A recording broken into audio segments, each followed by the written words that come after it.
Let's see the question. Question is the velocity time graph of a particle moving along a straight line is as shown below. Calculate the distance covered between t is equal to 0 to 8 second, 0 से 8 second के बीच में. Also calculate displacement between the same interval. तो हमें बताना है 0 से लेकर 8 second के बीच में डिस्टेंस और डिस्प्लेसमेंट दोनों की वैल्यू हमें कैलकुलेट करनी है. ठीक है. तो अगर कोई ग्राफ होता है, कोई क्या होता है, ग्राफ होता है. ठीक है. वी और टी में, तो यहाँ से जो डिस्प्लेसमेंट आता है वो आ जाता है S is equal to V T. ठीक है. और डिस्प्लेसमेंट डिस्टेंस जो होता है वो आ जाता है S is equal to V T. ठीक है. ये वेक्टर का सिंबल है, मतलब डायरेक्शन, क्योंकि जो डिस्प्लेसमेंट और वेलोसिटी है वो क्या है, वेक्टर क्वांटिटी है, इसलिए यहाँ पर मैंने डायरेक्शन शो कर दिया जस्ट. ठीक है. तो डिस्प्लेसमेंट और डिस्टेंस दोनों को डिफ्रेंशिएट करने के लिए ये डिस्प्लेसमेंट है और ये डिस्टेंस है, तो इनका हम कैसे कैलकुलेट कर लेते हैं, बी टी और ये बी टी, ये डिस्टेंस है और ये डिस्प्लेसमेंट. तो यहाँ पर पार्टिकल मोशन स्टार्ट कर रहा है इस तरह से, यहाँ से ये, फिर इस तरह से, और फिर ये कहाँ तक जा रहा है, 8 सेकेंड तक जा रहा है. ठीक है.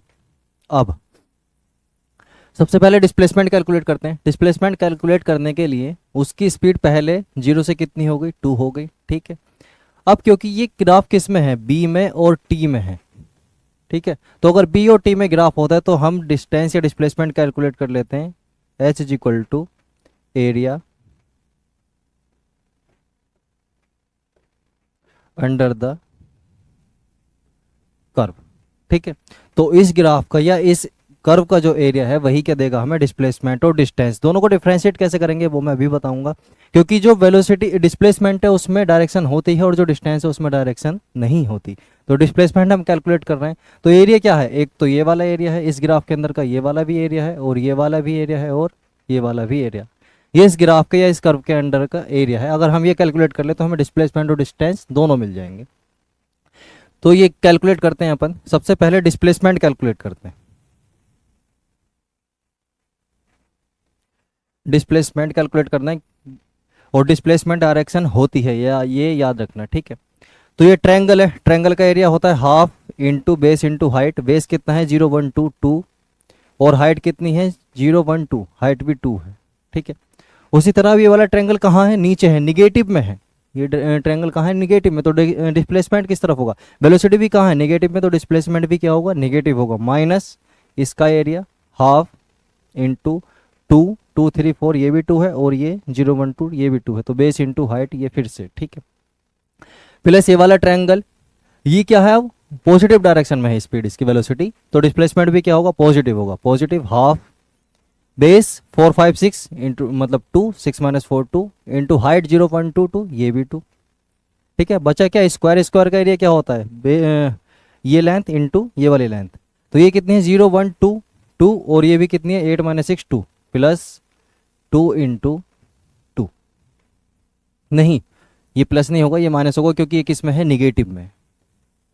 कहाँ है, इसमें निगेटिव में. तो डिस्प्लेसमेंट भी क्या होगा, निगेटिव होगा, क्योंकि डिस्प्लेसमेंट में डायरेक्शन होती है, इसलिए यहाँ पर हम प्लस माइनस का ध्यान रख रहे हैं. तो ये प्लस ये माइनस तो ये कैंसिल हो जाएगा, बचेगा कितना, यहाँ से 2 से 2 कैंसिल हो जाएगा और ये आ जाएगा 2 माइनस कितना आएगा, 2 माइनस 4. तो ये बन जाएगा कितना अपने पास, -2 मीटर, क्योंकि किस में, मीटर पर सेकंड में और ये टाइम. ठीक है.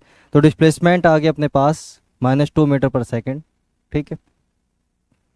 माइनस यहाँ पर डायरेक्शन को शो कर रहा है. अगर आप मैग्नीट्यूड लिखना चाहते हैं तो डिस्प्लेसमेंट का मैग्नीट्यूड होगा 2 मीटर. ठीक है. अब डिस्टेंस की बात करते हैं. तो डिस्टेंस में क्या है, डिस्टेंस में जो हमने ये माइनस लगाया, माइनस किसकी वजह से लगाया था, डायरेक्शन की वजह से, क्योंकि डिस्प्लेसमेंट कहाँ था या वेलोसिटी कहाँ थी, वो नेगेटिव में थी. तो डिस्प्लेसमेंट नेगेटिव था, इसलिए यहाँ पर हमने माइनस चूज़ किया.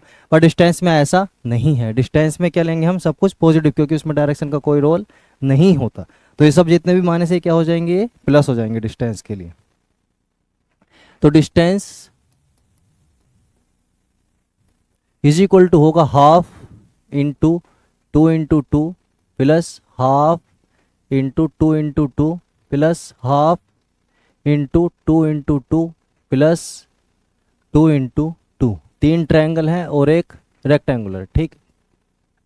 टू से टू कैंसिल हो जाएगा, टू से टू कैंसिल हो जाएगा, टू से टू कैंसिल हो जाएगा, two plus two plus two कितना 6 प्लस टू इंटू टू 4, तो कितना जाएगा 10 मीटर। तो 0 से 8 सेकंड के बीच में जो डिस्टेंस ट्रेवल करेगी बॉडी या ऑब्जेक्ट वो कितना मूव करेगा, 10 मीटर डिस्टेंस मूव करेगा, पर डिस्प्लेसमेंट डिस्प्लेसमेंट कितना मूव करेगा, 2 मीटर। ठीक है, यही हमें बताना था, यही अपना आंसर।